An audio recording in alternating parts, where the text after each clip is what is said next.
hiking. Yan. Here we are. We have a tour of Professor Almusara Farm. See? So, halos kumpleto dito. Meron siyang langka. Ayan. Mahogany tree. Ang laki pala nito. So, there you are. Kuhanan mo ng picture ng langka. Ayaw nga pala. Hindi naka-video pala tayo eh. So ito, sa susunod na pagpunta natin dito, pag lumalaki na to, siguro papahinugin niya to eh. Merong mas maraming bunga, yun o. Ay oo. Meron siyang bunga ngayon. Meron. Maraming maliliit. So, now, lahat mga avocado yun. Naku, kung... You own this property? Really? Wow. Yeah, naturally. That's awesome. At kaya mo na mga tanim ng anahaw. And yeah, this is it. Anahaw. One of the expensive plantitas. Talaga yan? Yeah. Really? It costs around 500 to 1,000 pesos. Oh, really? Yung mga ganyan pag... This one? Yes. Mga So you have to sell this. 1, 2, 3. Tapos yun ang pinakamalaki ko. Yes, ayan. So, yeah. Talaga? Yes, yes. You can sell that around 500 I don't to... know that, Pero you should, ano, what do you call this? Transfer it in In a plant box. Yes. Okay. O There you plant go. pots. Then, Okay, so this is the durian. where is the other? Durian. Durian. Durian. So you planted that. Yes. Okay. So how many years? How many years before you... Ay, 10 years. 10 years. Kasi ano siya, hindi siya... So yan, we're hiking. See? We're hiking. Ano, binablog mo na? Binablog ko na, we're starting. So yun, ito yung property niya. Actually, malaki siya. So, maganda to sa mga seniors. Tulad niya, senior na sa professor. Charot lang. So, I would like to say thank you for this tour. Ayan. Idahan-dahan ka sa panghatbang dito. Yes. Madulas ang dahon.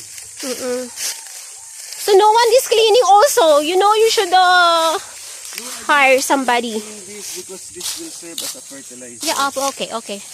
You said fertilizer. So, no more, yes, yung langka. Ayun. May langka siya. So, you can see, we are rich in And also, after that, the coffee. Coffee? You have coffee? Coffee. There you go. Yun, pinapahinog niya to. Kasi siguro sa susunod, bibigyan niya tayo ng hinog sa sa bahay niya. Correct. So, yun. So, you see how blessed he is. Coffee. So, yun. Si Professor. Coffee? Oh, for harvest. Ay, yeah, ready for harvest! Wow! Okay. There you go. Ito yung coffee niya. Ilang years siya? Ilang years po siya, Professor? 3 years na to. 3 years. So, ayan. Ito yung puno niya. Papakita lang natin. Ayan. Iba-plug mo na siya. Oh, yes. Napaka-productive po nito. So, napakaganda ng naisip ng investment. Nagkaroon siya ng farm. At saka yan, tingnan nyo guys. Yan. Ma-enjoy mo pa yung view. Hanggang doon. Ang laki. My gosh, you're so rich. Ayan. Yan si Professor. This is still for harvest coffee. Ayan. Ready He's for pointing. And then the big. Ipil to. No, Professor? Ipil. But that one is mango and santol. Yeah, and mango. jackfruit. Santol. So, napaka talaga. Sampalok. So, if you're selling this property, it costs million. Is it? 2M. So, yan. Napaka po talaga. Napakagandang investment nito. So, he's lucky, right, guys? So, one day, hopefully, I would have this kind of farm. And we're taking some pictures. Akala ko kasama natin yung mga alaga mo, wala pala. Oo, hindi. Pagkain lang, doon natin sasama. Oo naman, ang ganda. Dito sa baba, para makita mo yung snake. There's no snake at all? Wala. Wala. Ay, naku, hinahawakan ko ito nito. What? Hinahawakan ko pa ito.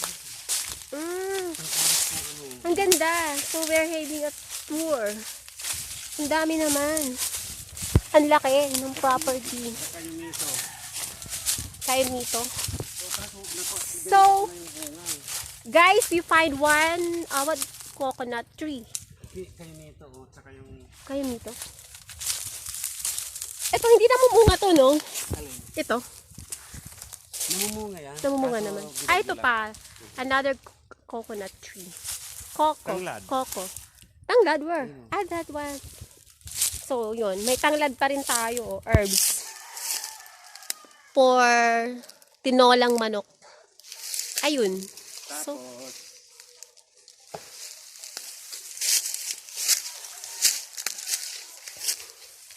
oh, there you go. Mayroon tayong buho. Ayan, bamboo.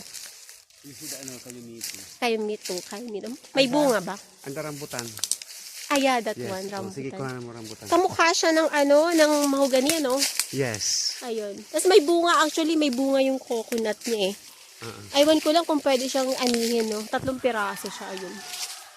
Ayun. Rambutan. Ito, rambutan pa rin ba to? Hindi. That one. Tapos Ayun, may may ilog. dito. May ilog na? Oh, wow! So, pero ano na, boundary na yung ilog, hindi mo nasakop yun. Ah, okay. Hindi na daw niya sakop yung ilog. Pero ang kagandahan kasi ng mga You can readily bath in the river, wash your clothes. Yes.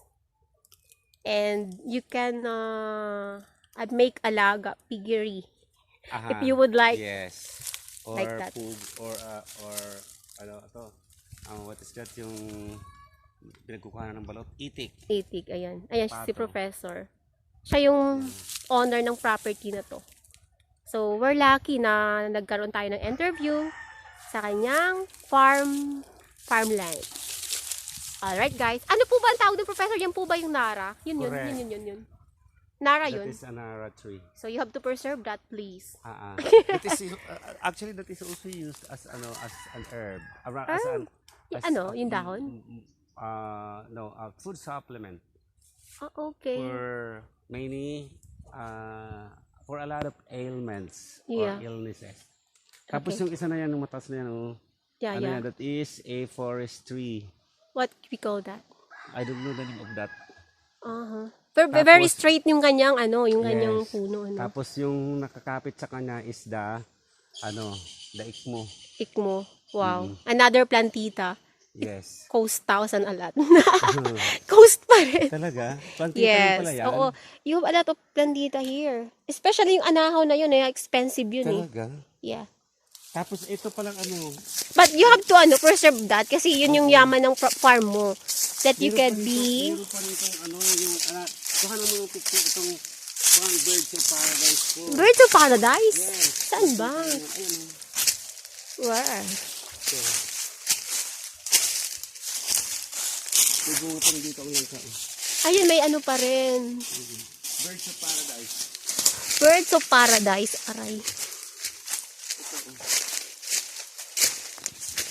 Okay. We are heading to Birds of Paradise. At saka, by the way, guys, I see another plantita here. Ito yung, saging-saging. Ayan, Ito. Birds of Paradise na yan. Birds of Paradise ba yan? Hala ko, saging-saging daw yan sa Tagalog, eh. Look at the flower here. Yeah, it's like a banana. Yes. See?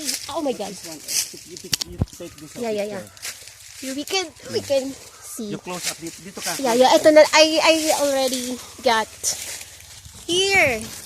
Sabi na ito the flower of Oh wow, you can see that, guys. So amazing. So yun. We found out that there's a lot of rare plants here. So yun. Ayun. Wait. Hold on. Oh my God. Sorry. Ito. Ayun, yun yung Visible pa lang na mga bulaklak na yan. But you're not selling that, right? Yes. It's just decoration here. Pag may ibebenta to, mayroon bibili ito? Yes, of course. How much? I'm not sure about the price, but for sure, it's a little bit expensive. Really? Yes, see? Yan yung kanyang Birds of Paradise pala. Ito in English.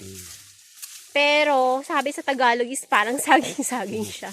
Birds of Paradise. Kasi ano niya, yung bulaklak na para siyang loro. Yes, yan. Parang tuka ng loro. So, I hope guys you enjoy watching this video. Avocado? Avocado? Yes, that one. Yeah, no need.